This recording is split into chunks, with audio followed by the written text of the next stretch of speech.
A freezing wind slammed against the cafe windows as if demanding to be let inside, rattling the glass and sending a tremor through the quiet little bakery.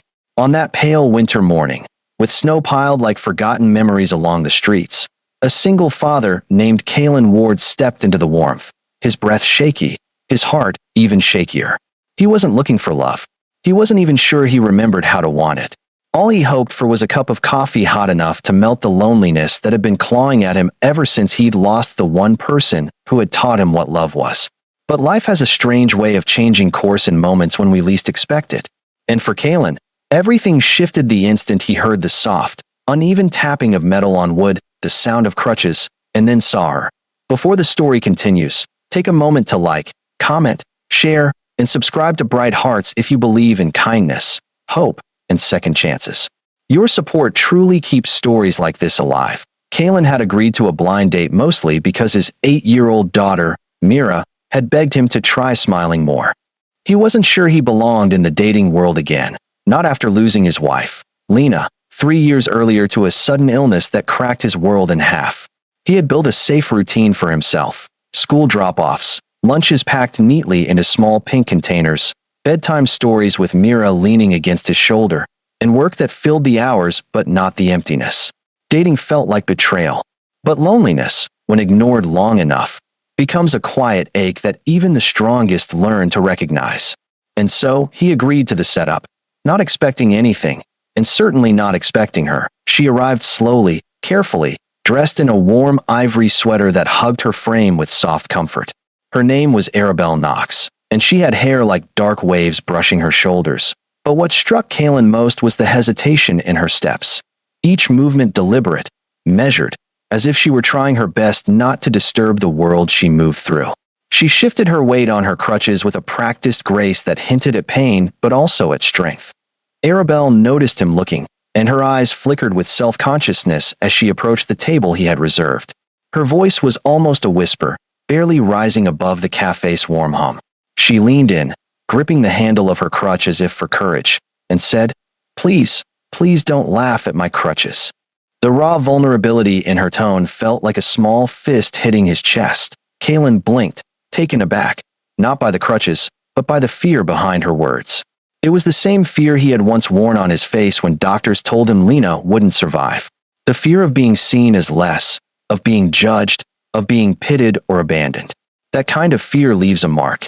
Arabelle slipped into the chair opposite him, though her movements were cautious, clearly painful. She bit the inside of her lip, as if preparing for rejection. Her crutches leaned against the table like silent witnesses to every insecurity she carried. For several minutes, neither of them spoke. The bakery's golden light, soft, warm, comforting, poured over them like a quiet reassurance. The scent of cinnamon and fresh bread wrapped around the small space, but neither noticed. They were both lost in their own storms. Kalen finally gathered the courage to breathe out and ground himself. He reached for his cup of coffee, but his hand trembled slightly. Losing Lena had left him with more fear than he wanted to admit, especially the fear of caring for someone again, because caring always put him at risk of losing. But Arabelle reached up to tuck a strand of hair behind her ear, and in that simple movement, he saw something he hadn't seen in a long time. Someone else trying desperately to appear whole when they felt anything but. He recognized it because he lived it. She glanced down at her sweater, embarrassed. "I know this looks ridiculous," she murmured, gesturing to the crutches. "Most people expect someone healthier on a blind date. I almost didn't come inside. I almost turned around." Kalen swallowed. "I'm glad you didn't." Something in her eyes shimmered. Relief, disbelief, hope. Maybe all three. The conversation grew more natural as minutes passed, though each of them danced gently around their deepest truths. They talked about warm pastries, winter storms, movies that made them cry or laugh, and little bits of themselves they were willing to reveal. Arabelle shared that she had once been a competitive runner until an accident 2 years earlier left her knee shattered and her mobility permanently changed. She explained how the world looked different when you moved through it slower, how people sometimes stared, how sometimes they pretended not to see her at all. She said it with a trembling smile, trying to play it off, but her eyes gave her away. Kalen told her about Mira, not about Lena yet, not about the grief, not about the nights he held on to his daughter as if she were the last piece keeping him alive. But he told her how Mira loved painting snow globes and leaving tiny sticky handprint art all over their walls. Talking about his daughter was safer. It was the part of his heart that still felt bright. Arabelle laughed at the handprint story, a soft, beautiful laugh that warmed the air between them. And for a moment, Kaylin felt something inside him unclench. When the date reached its midpoint, Mira appeared. Unexpectedly, her small pink coat dusted with snowflakes as she dashed through the bakery's entrance. Kaylin had forgotten her early release schedule from school that day.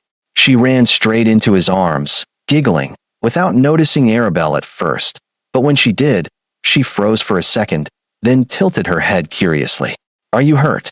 Mira asked, her voice high with childlike innocence. Arabelle paused, unsure how to respond, until Mira stepped closer and gently touched one of the crutches.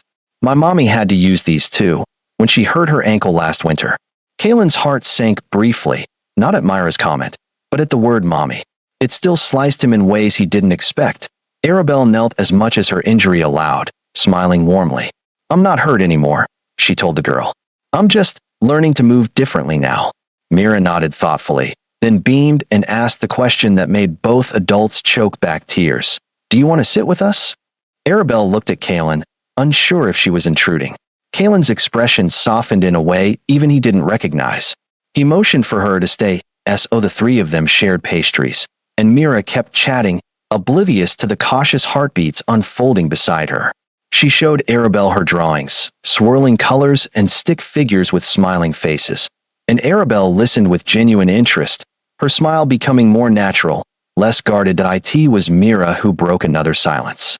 "Daddy doesn't smile like this for anyone," she declared matter-of-factly, making Kaylin's face flush red. Arabelle ducked her head, her cheeks warming. Something in the air shifted then, something tender and fragile, like a thread connecting two hearts hesitant to believe in new beginnings. The day stretched into early afternoon. The bakery's soft golden glow dimmed slightly, reflecting the clouds drifting outside. Arabelle's leg began to ache. Kaylin could see it in the way her shoulders tensed, but she didn't complain. She never did. When it was finally time to leave, she stood slowly, gripping her crutches with effort. Kaylin instinctively reached out, his hand extending beneath hers for stability. She hesitated briefly before letting her fingers rest in his palm. It wasn't romantic. It was careful, gentle, human. Outside, the snow had thickened, fluttering like tiny crystals that clung to their jackets and hair. Kaylin walked her to the curb, Mira skipping ahead of them. In that moment, Arabelle looked up at him with eyes that held storms and sunshine all at once. "I'm sorry if this was too much," she whispered. "I didn't want to be a burden. Blind dates are already awkward, but with these," she lifted one crutch weakly. "People either stare too much or not at all. And sometimes they laugh. Or pity me. Or both." Kaylin stepped closer, not invading her space, just enough that she could feel the sincerity in his presence. "Arabelle," he said softly, "I didn't see your crutches first." She blinked, confused, hopeful. "I saw you." Her breath hitched, and then Mira, with perfect timing, tugged Arabelle's coat and said, "I hope you come back." Daddy looked less sad today. Arabelle's eyes glistened. She bent, slowly, painfully, and pressed a kiss to the top of Myra's hair. Kaylin saw it clearly then. Not just a woman learning to walk again, but a woman learning to trust again. And he wondered if maybe, just maybe, he was learning the same. Their goodbye was soft, lingering, filled with unspoken promises. Arabelle stepped into her rideshare, glancing back only once. But that one look said more than words ever could. It said, "Thank you for seeing me." It said, "Please don't disappear." And Kaylin felt something deep inside him shift. The beginning of healing, a quiet thaw in the long winter of his grief. If this story touched your heart, please like, comment, share, and subscribe to Bright Hearts. Your support truly warms the stories we share.